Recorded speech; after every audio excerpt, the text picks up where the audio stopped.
All right, everybody, welcome back. Thank you guys for joining us. This is the Unprepared Podcast. I am your host, John Whitridge. I don't know a thing or two about what we're going to talk today, but I do know a guy who knows a whole lot about it, and his name is Ryan Fulmer. He's going to break down everything that we need to know about building a YouTube brand, growing it, getting subscribers, and doing a little bit more than most people think in terms of how to get the attention and the algorithms to promote and push your content. So Ryan, it's fantastic to have you here. We've been personal friends for a very long time, but it's great to see you in this sense and talk a little bit about this business that you've created and all the amazing things you've done. Yep, excited to be here. It's going to be great. Cool.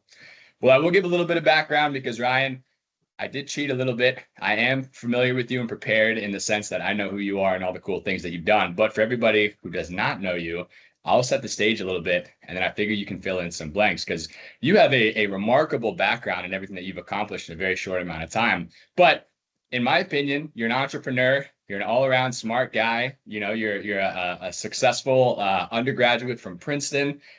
You've done and started a YouTube channel with a combined 700 million views across platforms. I mean, we're getting into billion territory at that point. That's like some Katy Perry, take your pick at very famous, influential figure. But that's a lot of zeros and a couple commas in there, my friend. That is not easy to do. And you've done it by really sticking to your guns, doing what you want to do. And I really appreciate you being able to take that and put in the work to get it expanded, right? And to get it promoted and find something that people clearly want to see with 700 million views. That's no small feat. There's a million things in there. Programming incubator graduate, right? Princeton University, ex-McKinsey consultant, you name it. It seems like you've done it. But tell me, what did I miss? What else is happening in your world? I like long walks on the beach. I'm really good at dying in Fortnite. No, I mean, that's pretty much it. That's a way better take on it than I've ever thought about myself or even heard. So still no one's ever recognized me in public. So I feel like I'm still just fighting for any kind of recognition. But no, it's been good. It's been definitely like a learning journey. So excited to share my mansplaining. Awesome. Well, hey, maybe that means you've got a face for radio. I don't know. Maybe yeah. We'll shift you behind the scenes and we'll pull you back here. But excited to have you on, my man. Excited to have you on. Excited well, to be cool. Here. So I the 700 million views is definitely something I want to pull apart, right? And kind of talk about all that because, one of the biggest misconceptions that I have and I see a lot is YouTube's been done, right? You think of like the David Dobrik's or folks that kind of, I hate to say pioneered, but really started the vlogging into regular posting and content updates, right? Building a following on social media platforms like YouTube. But I mean, you've come into a space that I think for all intents and purposes, people thought it was saturated, right? There's no more creative, novel ideas or things that you could be doing that somebody else hasn't already tried. But I mean, you've broken the mold and you've done it very, very quickly. How did you do it? How did you get past that hurdle of, hey, it's saturated and there's no way to kind of make a space or a lane? Yeah, for sure. I definitely don't think it's saturated. I know that this is the preconception, but the amount of content that people are consuming every day just grows and grows and grows, and so someone has to film that, someone has to create that, and so you see channels all the time that will get 1 million followers in a year even. And they have a bunch of different online sites that will like show you like how many followers people have, all the growth, that kind of stuff. And new channels are just constantly getting huge. So I think there's always been kind of like a market, and especially with new platforms of like TikTok and short form content and live streaming, for instance, there's all just like a ton of opportunities. And it just goes back to the quote of like, the best time at plant a tree is 20 years ago. The second best time is right now. So I think for people starting out, there's a couple strategies you can do to create content and find your niche. I think the overarching one is just to make sure you find something that like you enjoy doing.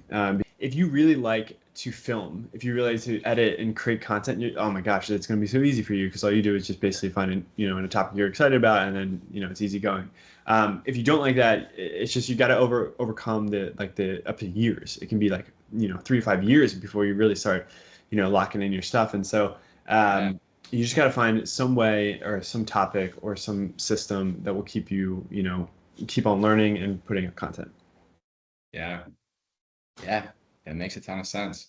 It makes a ton of sense. I've heard an analogy recently that like a lot of times with stuff like this, and especially for like attention and people vying for, attention, people always thought that it was, the pie analogy, Mm. and everybody was fighting for a slightly bigger piece of pie, but it meant that somebody else was getting less and you were, taking views from somebody else that was doing something similar. But I think your point is right. It's not that you're getting a bigger piece of pie. It's the whole pie is growing, right? So everybody kind of naturally grows with it.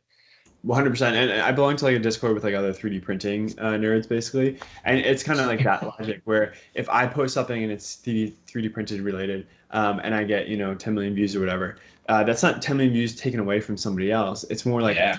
a million new people that could be like, oh, I didn't know about like this 3D printing stuff. And then they like the other guy's content. And then, it could increase. So I think, yeah, honestly, like on that point, just finding a good community to kind of like push forward and get ideas and all that kind of stuff is really important. That's cool. That's cool. Yeah, honestly, like in the vein of being unprepared, right? I obviously don't Yeah. know a whole lot about what's going on behind the scenes, but I do really like the thought, and it's cool to hear that you guys are like one big community. You guys are kind of pushing tips around and tricks, and here's how we kind of all grow, right? The rising tides lifts all boats. That's I mean, how like influential has that been in your success and kind of your postings and the content that you're making? Sure, super important. It's like the African proverb: if you want to go fast, go alone. If you want to go far, go with people. And yeah, it's like a Discord. I don't know how many other like YouTubers. I get the sense that it happens quite a lot. But we have a Discord, and we essentially like just put all our content in there before we post it, and it's called roast my video or whatever. And so you get a lot of people giving you tips and whatever. And so I've taken a video at like that, wasn't probably going to do that well and completely overhauled it based on feedback. And then I think that one, was a 15 million, viewed short or whatever. And so I think, yeah, it's super helpful to, get the feedback, get the motivation, just have that sense of community, because otherwise you could learn something in a year that somebody learned in like, 10 days and you won't know that for a year. But if you have it right away, you can really just improve your game. Yeah.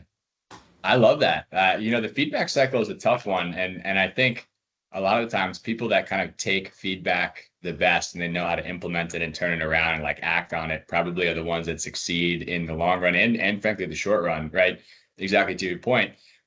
I mean, do you come across other creators that don't necessarily take the feedback well, and you can kind of see them either like flame out or burn out from just trying to do everything themselves, only trust their instincts? Is it kind of a dime a dozen, or is it, some people are able to push through and do it on their own?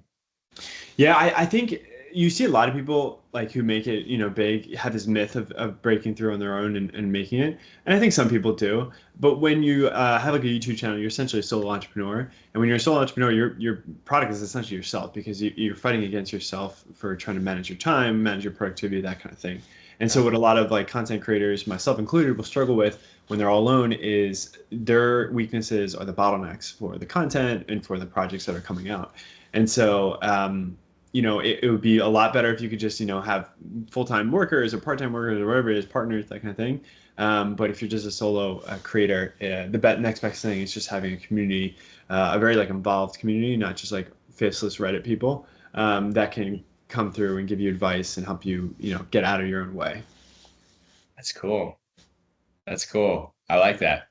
That's exciting. I mean, I think that's how every good community kind of is you got to help each other out. A lot of lessons learned, right? People are kind of cutting their teeth.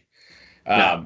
Well, that's awesome. That kind of brings me a little bit to the next misconception that I've come across, right? And even just from the outside looking in, right? Like, how are these YouTubers doing it, or these content creators, right? What must be the challenges that they're overcoming, or maybe some misconceptions I've just heard through the grapevine. But we've all heard about going viral, right? Going Mm. viral seems to be the big hot topic, right? You kind of want to be able to put a stamp on something that says, hey, I made something, whether it's a short form piece of content, long form, and it went viral, right? It achieved my intended goal, and 2 billion people saw it, and I have X number of impressions, and it exceeded all my wildest expectations because it was viral. Is virality really that like ultimate key to success? Is that kind of the ultimate decision or goal or factor of, hey, this was worth my time or not? Yeah, it's a good question. I almost like think of it as like home runs in baseball, where like you see a Yeah. lot of more like strikeouts, but you see a lot more home runs. You know, they do the math, and it's like the home runs kind of pay for the for everything else. Yeah. And so it's very similar with like content, where the one piece of content that does really well kind of pays for itself or pays for everything Mhm. else. And that's true in business. You know, like that one product will do 80% of sales or whatever. Um, True. and so, yeah, I think it's really important to go viral, but of course, it just depends on your business strategy. Like, there's tons of creators that they're very profitable in doing their own thing, but they're not going necessarily viral. But they're like they have a very niche business plan, and they're hitting that real hard. And for like how to go viral, I would say there's tons of ways to go viral, but people who don't go viral usually have the same things that they're doing. So does that make sense? So like if you go viral, there's a ton of ways you could do that. But if you don't go viral, you probably did one of the 3 or 4 mistakes that most creators make. Um, and so, like, in order to go viral, you could just do a cool thing and present it, and that's kind of like my style is just do a cool thing and then present it very, easily and cleanly and then get off Yeah. the stage. Some people just go viral for being honestly like attractive people. And so like that's like their thing. They're just an attractive person doing something. So if you're really attractive, super easy to do that. Some people go Yeah. viral for just like a humor bit or like a personality bit, and that's their thing. That's great. The ways to go not viral are very much more like they all look kind of similar. It's basically like 3 things. One is people don't understand the hook, and so they don't like the first 3 seconds are all that matters in short-term content. A long form is its own story, but also very important. So for short form, first 3 seconds, you need basically like a very like you need the viewer to know what's going on and what's about to happen, but also like some kind of uncertainty. So the hook has to be really strong. There's different types of hooks. The second Yeah. mistake that people make is that you see it all. This is probably the biggest mistake that people make is that they film something and there's so much air in it. It's like a 30-second clip of something when it should be 8 seconds. It's like there's pauses, there's like footage that isn't doing anything, and they like chronologically follow a story or whatever. And it's like you need to remove all that. You need to squeeze the air out of your content, and it needs to be much shorter. Is the advice I would give most like new creators. And then yeah, so squeeze all the air out, and then the third thing Yeah. is that I would just say you need to get off stage, kind of like for me in this answer. You need to get off stage like, way before you think. There's these one creators, I think they're based in China, and they make so cool stuff, but Yeah. I would say their clips go maybe 20 seconds over what they should be, and they're posting like 40-second 50-second clips. And you just get people just swipe over, and the way the algorithms are working right now is that it's all about like view time and swipe through rate and all that kind of stuff. So you really, once you get to the point where you're like, I really can't hold this person's attention anymore, you got to get off screen, you got to just end the video. And so you see a lot of creators just kind of like keep going when it should have been much shorter. So squeeze the air out, work on your hook, and then just if you can't keep the attention, get off the screen. Yeah. That's going to be trouble for me. I'm all hot air. If I take the hot air, there's nothing left. So we'll see how this goes and how long this lasts. But that's good. That's good intel. I really like that. Honestly, like what's and it's a like another saying or kind of like ism of like, when you're selling something, your best point is really all you should say. And if you have points 2, 3, and 4, don't say them because it's just going to take away from point 1. So make 100%. point 1 and roll and get on with it. 100%. I feel like it's kind of like, writing a song. I feel like I'm not good at writing songs, but I feel like most newbies will like be like, and then I went to like the grocery store, and they're being very chronological, and they're like, all right, I got to tie A to B. No, you just have to like, it's like more like poetry. You kind of have to like pick and choose and Yeah. make sure you kind of hit your stride. As Okay. opposed to, yeah, it's a weird one. I like it.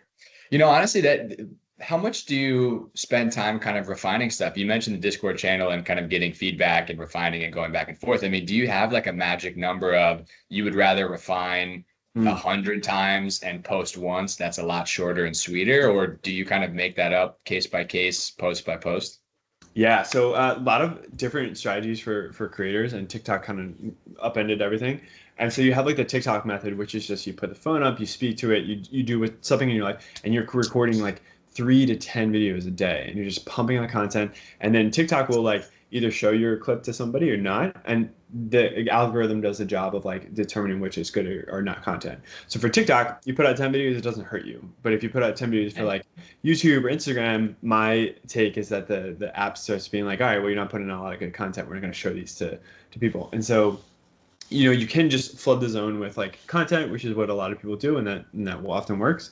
My strategy is more like, I don't necessarily love creating content, and so for me, I try to take the home run swing instead. And so, for instance, I was doing a video today, yes, I was doing a video today, and it's going to be about 10 seconds long, the video, and I did like 4 to 5 hours of filming, and then like 2 hours of like editing. And so for a 10 seconds, but like, it's like you are literally like when you're doing the shot, you're like, okay, there's so many things to think about, what the storyline is. You test a bunch, and then when you're editing, it's like you are shaving off milliseconds, getting rid of pauses. You're saying, hey, kill this scene, kill this shot, kill this. Like, what can we have a better one? Whatever. And so it's just that's my style. Is just to like spend a ton of time on these like short form, and it works for me, and it may not work for others. That's remarkable. Again, in the theme of being unprepared, I feel like I've heard that it takes a ton of just general content to get to the sweet stuff. But I mean, 4 to 5 hours, a couple hours of editing to a 10-second, like pure video is that's pretty remarkable that it's that much of a distillation process to get to the end result. Yeah, and that's not including designing the thing. Like it's probably 20 true. hours of designing and making. So it's like that's like my method, but other people have more of like a organic, like I'm gonna film everything, and just it's like it's almost like there's a certain amount of views, and you can either get really spiky views, or you could have maybe like a bunch of views every day. So it's just like what your business plan is and what your content strategy is and what you like to do. Yeah, I like it. So what you're saying is don't be afraid to kind of experiment with it, right? Find your own path, do what you got to do, and go from there. Yeah, for sure. I think like doing this is like you find out a lot about what you don't like to do, obviously. So I really am not good at long form content. I'm not really good at putting out a lot of content. And so when you have those restraints, it's a lot harder to make money necessarily purely from content. You kind of have to have content plus. And so I make most of the money from like the subscription plans, or like for the actual goods, the physical goods, and that kind of thing. But if you were just really good at putting on content, then you can make a lot more money just from the content itself. That's actually a very, very good point. And that brings us to our next kind of preconceived notion, right? Or a misconception that I wanted to go through.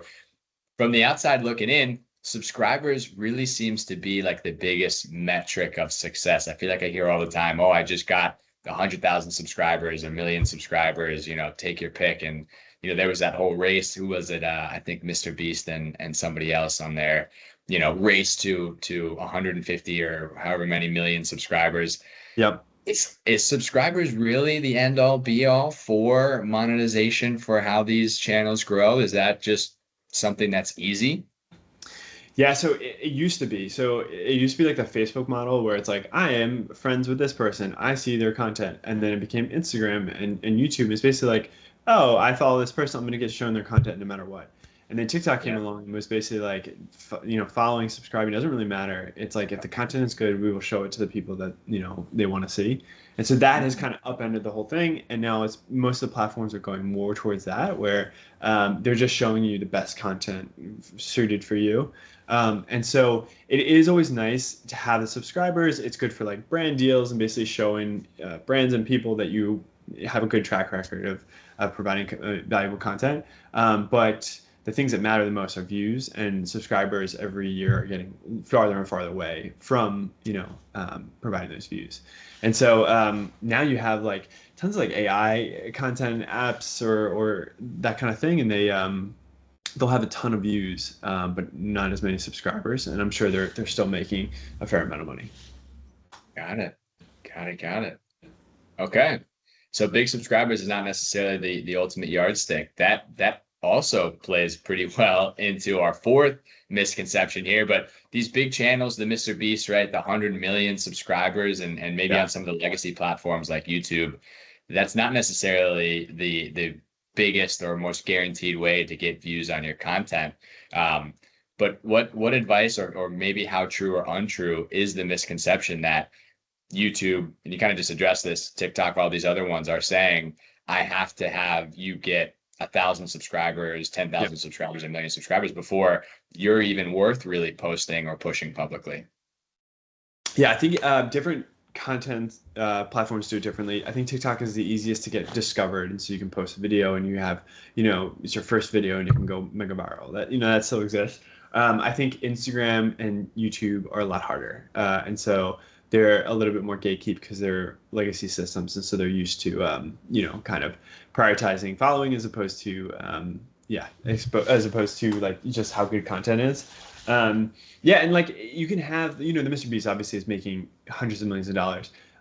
You can have like one of my buddies, he has I think like fewer than 2,000 subscribers, and he's making I want to say like $20,000 to $30,000 a month because Holy smokes. his like content is very targeted at people who are going to pay him money for his business, and so like Wow. essentially, it's like he's using content very, very like pinpoint to just get these users who are paying for his content for his business. And so a lot of the modern day we exist for like, oh, something has to go viral for me to sell this Right. product. And frequently you can just run ads. If you want people to see the product or whatever, you can run ads. You can do person to person sales. So I think like people trying to make it, it's kind of hard to make it just through content alone. Most people, if they even do content, it's like content plus subscribers, sponsorships and stuff like that. But if you approach it as like, hey, like I want to do content plus like a business, it's going to be like harder to make content because you're going to have to do two things for your work, but it's also going to be a lot easier, I think, to make money, if that makes any sense. I think I think so. And believe it or not, that's the perfect setup for the last misconception, because I know one of the things that I've really seen from the outside, and like I noticed this just on going to YouTube or anything myself, but like the clickbait titles, right? I think it was a little bit worse maybe in like the late 2010s or something when folks really kind of tried to ratchet it up. But those crazy titles about like you won't believe what happens next, like take a woman gets eaten by a shark falling out of a building during a Yeah. tornado or something, right? Like it was these Yeah. crazy clickbait headlines. Is clickbait the title and maybe the kind of preview or the banner image on these videos? And you might be different across platforms, but is that kind of clickbaity kind of gotcha hook really still that important to like sink people in the first kind of impression? The short answer is yes, unfortunately. So there's two basic Ah, like things that promote your video on YouTube. One is that the click-through rate. So people are scrolling through the feed, they see your thumbnail, they click on it, and they start watching your video. So if you have a high click-through rate, then you're going to get a lot of views. If you have people click through and then they watch a lot, then that's going to help you get your video pushed as well. So those two things: click-through rate and then like watch, the amount of watch time. And so people are still doing the really clickbaity Mr. Beast kind of thumbnails because they work. Quite frankly, like yeah, if just humans are scrolling and you see some title that really draws you in, you're gonna yeah, click that, you're gonna watch that, and you're gonna watch ads. And so that's what YouTube wants. And so until that stops, I don't think the YouTube, yeah. yeah. And YouTube is like constantly making tools to make your thumbnails better.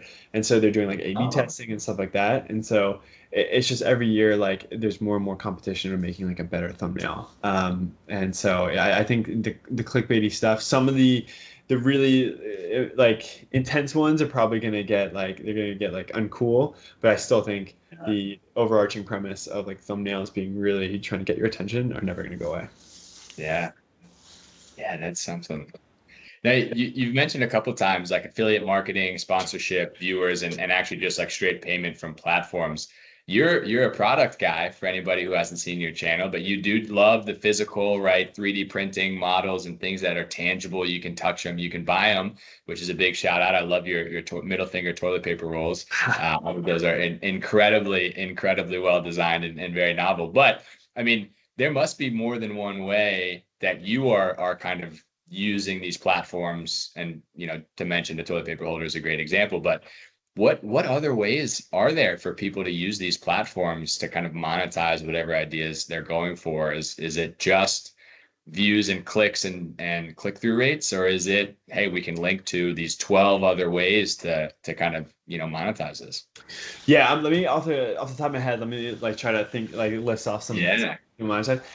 So the first way is probably like take an existing business and then provide resources to create content, and then that helps the business create sales. And so the benefit of that is that a lot of people now are finding they're searching for services and products on these social media apps, and so they go on TikTok and they say, hey, like really good desk, and then they comes up with the account that sells desks, and great, fantastic, now I found it. And so that's like the first one, is just you run a business and you want to get more sales, and so you see this as like a cheap way to do it. The second thing is just to make money from the content itself, and so you get money from like ads. So mostly YouTube pays way more than the other ones. So you go on YouTube, you make money from the ads. Maybe you have a couple of sponsorships and you're making money like that. That is really easy to grow because you don't really have to handle anything else. But it's like less money and a little bit riskier, because at any point you're fighting against the algorithm. Something could go to shit, and then you are just trying to get views. And so that's like one way, is just to do that.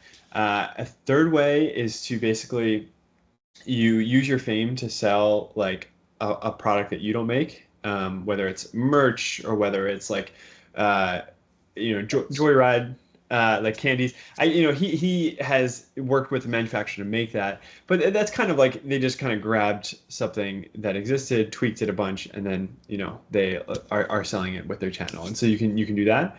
Fourth way is to like literally you are creating. That's what I do, is like creating stuff, and you are selling the stuff you're creating, and that it has the benefit of like, even if the content does poorly, you could run ads and still sell, but it's just harder to grow because you're constantly doing the inventory, you're doing the product design, you're also doing the content creation.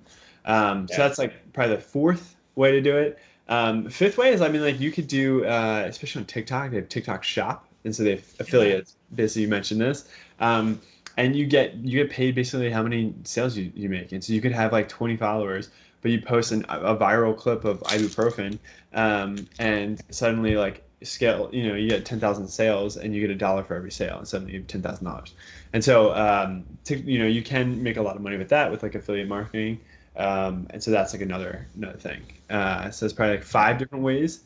And the last thing I'll say is that I talked about like selling physical stuff. You're selling candy, or you're selling, tools or whatever it is. You can also sell subscriptions. So that's like a big thing in the 3D printing space, is that you sell the subscription to, so you can get all the files and then 3D print yourself. You could sell the subscription to a course. A lot of like financial people will do that, and that kind of thing. And so the benefit there is that it's really light, and so you can kind of just throw a lot of money at it, because each sale doesn't really cost you that much. The negatives are, there's probably a smaller market of people who want to buy a digital product than a physical product. And so that was a long-winded answer of 6, ways you could probably make money with. Yeah, that's amazing. I mean, 6 is way better than the uneducated thought of it was just 1, and it was just YouTube writing you a check every month for, hey, 10 million views. Here's, I don't even know, 5,000. What is the rate of like views to dollars? Is it like 1,000 to 1? Every 1,000 views is $1 or something like that?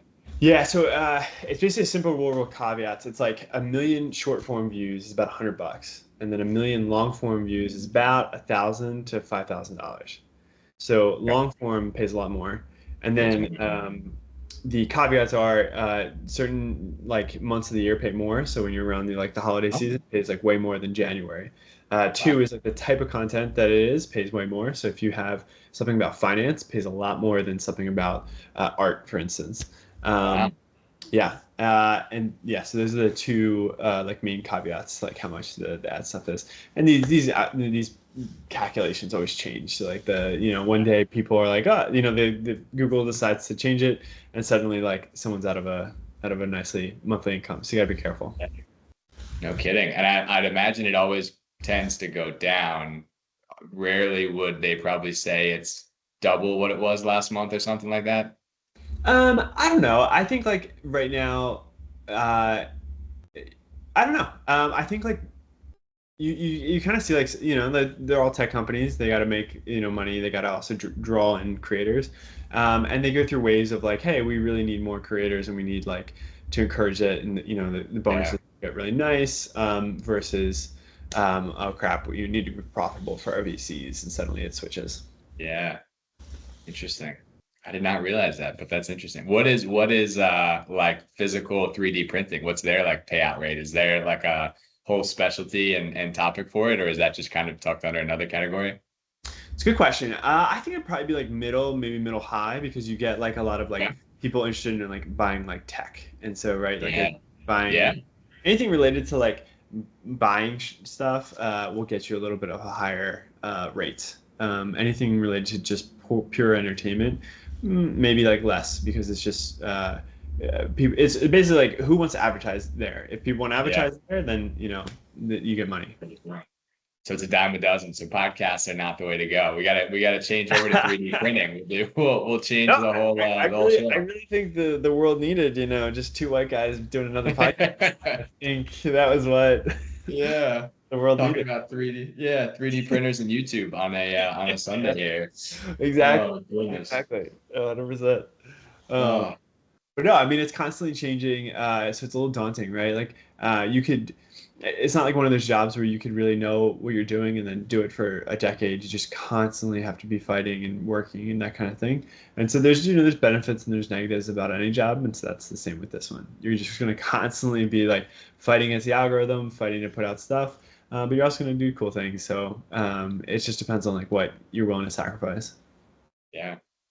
Ah, wise words. You sell it short, but that was some good sage wisdom there to send us off.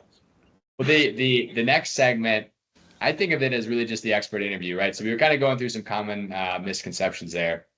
This is going to be free flow, right? Also some misconceptions and thing that I've kind of come across, but really just kind of picking your brain, Ryan in particular. What do you kind of think about some of these, and what are your thoughts? And we'll just kind of see what we come across and what we want to talk about. But I mean, from your perspective, what are the most frustrating misconceptions that you have to deal with as a content creator? Whether it's family members, people looking from the outside in, explaining your job to somebody at like the grocery store, checkout line, anything like that. Are there any common frustrating misconceptions that you come across that you kind of have to explain when talking about building a YouTube brand and content creation companies? So I was looking for an answer on my phone because I recently texted one of my friends about this. I think like people when you're doing something like this, I think people just assume kind of you have a really flexible schedule. So I think your time gets valued less than normal if someone has like a job or something like that. Yeah. So I've been like just called randomly to walk someone's dog in Philadelphia a couple times, just because I had nothing else going on. No, I think like yeah, people just like your time is like less. People are just like, oh, okay, he'll just move this time around or whatever. And so I think that is like one thing. It's not that bad. Um, I will say if you go from like a corporate environment or like a team environment and it's just you now creating content, it can be quite lonely. And so the frustrating thing about that is that like, it sounds like it's all fun and rainbows, but it's a little stressful. And that's just going to come with, essentially being a small business owner and trying to make it. And so it's like a lot less fun, I think, than people want to believe. Yeah. Yeah, I could definitely see that. Whoever called you for the dog walks must have been a really handsome podcast host. I don't know who that could have been, but that guy must have It been was okay. I didn't mind it. The dog was really cute, so it was okay. yeah. Just busting. Oh goodness. Um, well, what about the frustration, the time? The time is actually a great answer. I don't know if obviously I don't think I would have pieced that together. Just kind of getting into the space myself a little bit here, but that's a fantastic answer. I mean, is there anything, and even the note about it not being rainbows and sunshines, is there anything else, like one thing that you kind of wish more people knew about as a content creator, building YouTube brands and everything? Yeah, I think I mean, this is nothing like new, unfortunately. But it's a long game. It's going to be years. It's going to be maybe even 5 years, maybe even a decade. And it's just like you just see so many people fall off, and that's okay. like it's just you're not gonna. There's a couple of metaphors to apply to it, but the one I hear the most is like cringe mountain. So it's like you have this idea of what good content is, and you put out content and it's kind of cringe, and people just give up there because they're like, oh, I know this is bad, and so they just kind of stop, and I'm not Yeah. gonna use it anymore. And everyone's got to climb cringe mountain. You can go and look at any of the whatever the popular YouTubers and look at their first videos, and they suck, and you just have Yeah. to. It's just kind of resigning yourself to years of just like getting better and being sustainable at it. So um, yeah, I think it's just a grind. And everyone sees the end of the grind, but they never see the start and the cringe mountain. Yeah, that's very fair. I feel like we're kind of going through that now in terms of Yeah. like refining it. It all sounds really good in your head, and then the words start coming out slightly differently than you Yep. anticipated or anything else. I mean, looking back at that's some very like introspective, advice there.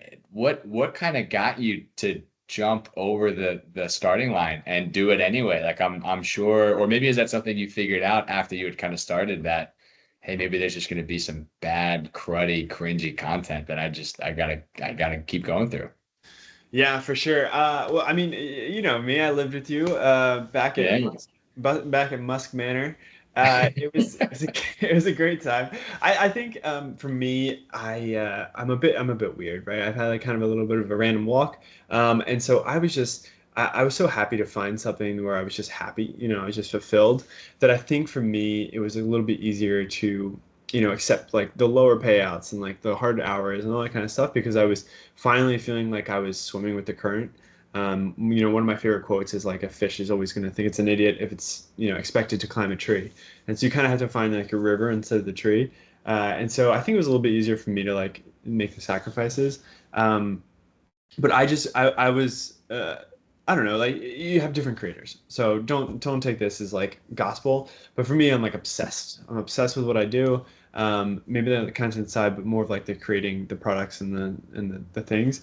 And so when you have that, like it's very easy just to kind of tunnel vision and go for it. And I think people who just like want to be famous or like they want to have all the benefits of it and they don't want like the journey, then it's like a lot harder, right? Because you're not gonna have the benefits for a while. And so yeah, I just would recommend you find your river. Yeah, I like that a lot. The obsession, I mean, it makes a lot of sense. It's probably hard to be obsessed with the journey, knowing that it's kind of like walking on broken glass for the first little bit. But I mean, a lot of props to you for continuing to go and keep taking the next step, right? I mean, even that first one probably hurt like hell. I'd imagine the 10,000th step also probably hurts. But you No, just it's you tough. I keep mean, going. like there's golden handcuffs, right? Like that, everyone knows this. Like it's so hard to start over, to go back, to like take a pay cut. Like one of my buddies is making like a ton of money, working as like a consultant or whatever.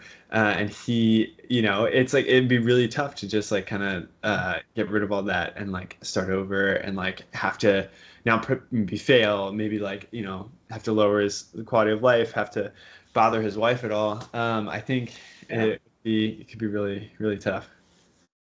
Or sad. Golden handcuffs, it's Only hard thing. to feel bad for those guys. No, You I know? know, but like I don't know. I think it's I'm just messing with that. He's a good guy, but I think it just goes to your risk profile, and so there's a bunch of Yeah. things you can do to have less risk or a greater tolerance for risk in your life. And I think when you have like a family to feed, when you have like a partner, when you have like a mortgage, all that kind of stuff, there's just amazing things that make life better, but they also lower your risk profile because you have to keep all these balls in the air. And so I I'm miserable and alone and I'm poor and like all those things. But No, it it's makes not my fair at all. I well like I don't have a lot of the things that make life great right now. And I definitely didn't have it a couple years ago. But that it raised my risk profile so I could take greater risk. And so there's just it's a risk reward kind of thing. And so if you're listening to this, if to our two viewers who are listening to this, I feel like you just have to like look at your life and you have to be like, all right, do I want the nice things, or do I, that's totally great and totally fine. But understand that, you can lower your risk profile by having some of the nice things. Yeah. I like that. I think that's a very, very universal thing that not a lot of people like really put into words very often in terms of like, why am I making the day-to-day decisions that I am? Like, why am I living my life the way that I am? Like, have I really thought about it? Am I kind of just going through the motions of when I was a kid, I was told to go to school and then, probably go to college or some sort of other, educational program and then get a job. And when you get a job, it's keep moving to the next role, go to manager or whatever it is and keep working and work your way up. And then you build a 401k and you blink and it's 50 years later and you're kind of in the same cubicle or office or whatever else. Maybe you move down the hall. Hopefully you move down the hall after 50 years. But whatever it is, you're kind of still, you know, like you said, you're looking for your river instead of kind of looking around and realizing that maybe the land and the trees aren't quite for you as a fish. Yeah, it could be for many people. I also feel like probably 90% of people don't really have the entrepreneurial, like it's like it's okay. It's okay to like, not Yeah. let's provide for your family. It's okay to have a really nice life. It's okay to like have a nice place. Like none of these things are bad. It just makes it harder to perhaps like make a leap. And like there's the concept of like a slingshot, right? You pull up the slingshot and you're like, all right, well, I need like another year to like get more money and save and whatever. And you pull it back and pull it back, and then when you release, it goes really far because you've planned and you prepared. There is a point where the slingshot just snaps, and so like you have to, it's kind of like a delicate balance of like how much should I pull this back before I really let go. Um, I'm a firm believer, unfortunately. I know there's like plenty of evidence against this, but I think a lot of people will try to do like a side hustle and stuff like that. I'm a firm, this is my hot take as I start to get Yeah. shrouded in darkness in my room, is that a lot of people are like, do the side hustle and like, make it the full-time thing. And I think that can work and has worked for a lot of people. But I think a lot of people will do that, but then just get distracted with like full time, and they don't have enough bandwidth or like time to do the thing ever. And so for me, I was like really deliberate. Like I saved up money. I like really got my expenses really down. I made my runway like 5 years, and I was like, okay, I'm now in a good place, and like let me go and do this. And so it's a lot easier when you're doing it full time, and it's the only money coming in and that kind of thing. And so it just depends on like what kind of business you're running and stuff like that. But I think it's just hard. It's just hard to do a side hustle with a main thing that you're, because like a lot. Sorry, I should be Yeah. wrapping this No, up, but I'm just more trying and to say more. like a lot of the people who like want to do entrepreneurial stuff, they're usually good at their job. Like they're usually like smart people who have like high executive function, and so they're busy at work because they're good at their job. And so they're in these like high paying, high powered jobs doing really like working really hard 50, 60 hours a week. It's just not enough time. It's not enough time to do it like a side gig. And so there's this one YouTuber, John Uche, or I don't pronounce it, but I met him when I was in college, and he essentially was like, take like a boring job if you want to do like a side hustle thing, and just use that time and use the money to create your passion. Because if you go and work in these high powered fields, it's just so much harder to find the spare time and energy to do what you really want to do. The way you describe it, I think, is spot on, and it's so funny because we could probably spend another 45 minutes just talking about that topic. So maybe we'll have you on and we can see how much better we're getting at this podcast thing. We'll go around too. But We'll be like topic, how to ruin your life and have money how to travel. ruin your life faster than you thought you ever could, featuring Ryan Fulmer. No, but the analogy that I think of a lot when we talk about this stuff is like the burn the boats, right? Like if you want to take the island, they say you got to burn the boats, right? Or I think the analogy is something similar to that. But like for you, I know that it is, and that was kind of always the intention. And I think it's very impressive, frankly, to call out that like you went in, like a lot of people, they kind of get off the boat at the front of the battle and they turn around and the boats are on fire and they kind of go, oh shit, okay, we got to do this. You were sailing with gasoline in the open, knowing that you were going to torch those suckers when you got the opportunity. And that takes a lot of confidence. I mean, that takes a lot of grit. That takes a lot of perseverance that like you just don't see a lot of anymore. And I want to recognize and kind of reward it because I think it's very inspiring. It's very, very cool. And hopefully everyone listening to this kind of gets to feel that like passion, everything that you've kind of talked about and like the years of hard work you've put into building this stuff. But I'm also curious to sum it up. Like it sounds like it is, but is that still the motto? Like that's still the go forward plan is like the boats are torched and you're all in. Yeah. Well, first of all, thanks for the compliments. You're making me blush over here. I'm all in. I've been doing this full time for about like 2 years now. Part time for about I would say 2 years before that, preparing for the leap. It's hard for me to like think of going back to corporate right now. And that's a little bit of a push and a little bit of a pull because I don't know if I could do it. I think I'm too much of an outside cat at this point. And then I think, yeah, I don't know. And so for me, I think like yeah, I think this is kind of it. And either I'm going to succeed or I'm going to succeed with much lower expenses. So like either I succeed here or I, go somewhere with really cheap rent and I succeed there. Like I'm just whatever it takes. And I feel like um yeah, I don't know. I think it would be really hard to go back to having great healthcare and great pay and being able to sleep at night. That would be awful. I like it.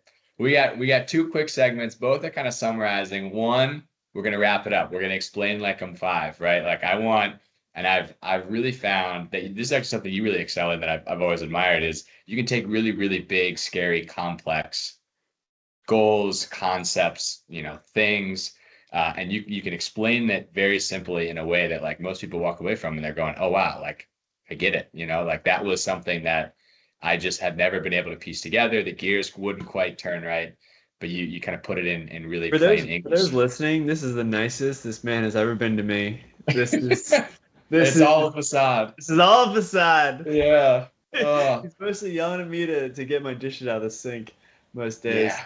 Back that Yeah, out. exactly. No, no, That's good. John's a sweetheart. That's coming up next. The explain like I'm five and why you can't clean it or unload a dishwasher is the next episode. We got a lot of content coming out of this. I'll tell you what, this is a machine. We've got like 3 or 4 more episodes in the works as a result. I love it. But if I had to give a synopsis, and I want to hear yours right after this, but I mean my synopsis and my overview is that it's not too late, right? It's an ever growing pie. There's always more opportunity. The tools, whether it's AI, some sort of way to kind of gather new ideas and novel content, is always expanding. And it's not too late. Like maybe my explain like a five is just that. It's 3 words. It's 4 words. It's not too late. 4 words. It's not too late. So do it. So jump in, burn the boats, and Yeah. give it a shot. Yeah, What do you I would agree. I agree. Maybe not burn the boats until you have like a plan and savings and a proof of concept. But yeah, no, I think it's not too late. I think you just yeah. I'm just gonna sum up my words, but essentially, like it's not too late. I've seen so many people start and then just stop. You just can't stop because if you stop, then you're guaranteed to fail, and if you don't stop, you have a chance at succeeding. That's fair. I like it. I like it. Well, in the last like 5 minutes or so, where can people find out more about you? I mean, they've probably seen you 700 million views. I'd got to imagine that more than a couple people out there have seen some, if not all, of your work. But where can people find you? They can find me and my OnlyFans. You can find me at Pig Millionaire. It's a terrible name, but it is my handle, Pig Millionaire with a PYG, and it's a little pink pig, and it should pop up. And you can find me on any platform. Yeah, and I'm putting out really awesome stuff in the future, so stay tuned. It's gonna be great. I like it. Yeah. I like it. Well, I appreciate the time. This was fantastic. I actually do want to ask one more. What is next? Like, what is next for you in your personal career, in your Yeah. business career, in your creator career? Yeah. So I've had the misfortune of like trying different business models that have kind of failed, based on some of them like work, but just don't work for me, and then some of them just don't work. And so the ones that don't work, this is a longer answer than you had, but the ones that don't work are like fine art, like selling like pure sculpture, like that kind of stuff. If you yeah, you have to work, great, but like most people don't. And so I just found that it didn't work for me. Two is that like subscription sales. So selling the digital files. People in my space do that a lot, and I've played with that and had some good luck with it. The reason I'm kind of like moving away from that is because it's hard. Like this is a bit of a tangent, but I personally like creating things that are hard to make, and so if I make something that you need like a specialized modded machine to make, then it's not really good for a subscription because people kind of want to make it with their their machines. And so I've found that I'm like more drawn towards things that are hard to make that I can produce and sell as physical goods. So I think that's kind of where my design studio is going, and the goal in 5 years is kind of being like a very good stable place, like financially and process wise, with like a Okay. team. I think like the big takeaway for myself is that I have a lot of flaws, that you wouldn't know that from what John has introduced me as. And I need a team. I need a team to kind of like fill in the gaps. And so I think the next 5 years will be spent trying to build out a team. And Yeah. whatever that looks like, I don't know. But it would be like, hopefully in 5 years, I'll have a stable design studio putting out a lot of great products for people with a great team behind it. Amazing. Yeah. Amazing. I love that. Not the flaws are not amazing, but honestly, the self-realization, like it's not easy. It's not This easy to man live in would the world. spin it no matter what. Spin it like a top at the end of the Inception movie. Hey, that's all I'm here for. I gotta make everybody look good, you know. You gotta come out so that I can get you back for more episodes and then we keep making more content and we keep growing. I'm in it. Yeah. I'll come out and I'll just yell at people to quit their jobs and you know Yeah, leave their friends and family and just go burn the ships. I like I like it. I like it. Oh, well, Ryan, I appreciate the time as always, personally and now professionally. But it's great to see you, man. This was awesome. I think this was a ton of good stuff. We definitely are going to do it again. I think there was genuinely like 4 or 5 topics that I think we talked about that we could spin up into like their own episodes or something to kind of flesh out. But we're going to take this hour-long episode or however long we've been talking. Well, I'm going to try and take your advice. We're going to boil it down. We're going to get the bright spots. We're going to throw out all the rest, and we'll see what we can do here. But I appreciate it. Thank you so much for the time. I know it's late on a Sunday, but you look as handsome as ever, and I'm really glad we could catch up. John, great as always. Hopefully we can drop with the boys I sometime. know. Thanks. Soon, as soon as Dave is back in town, I'm going over to his house and I'm picking it up, and we're gonna be back He said on Sunday. He said today, good sir. I don't know. today.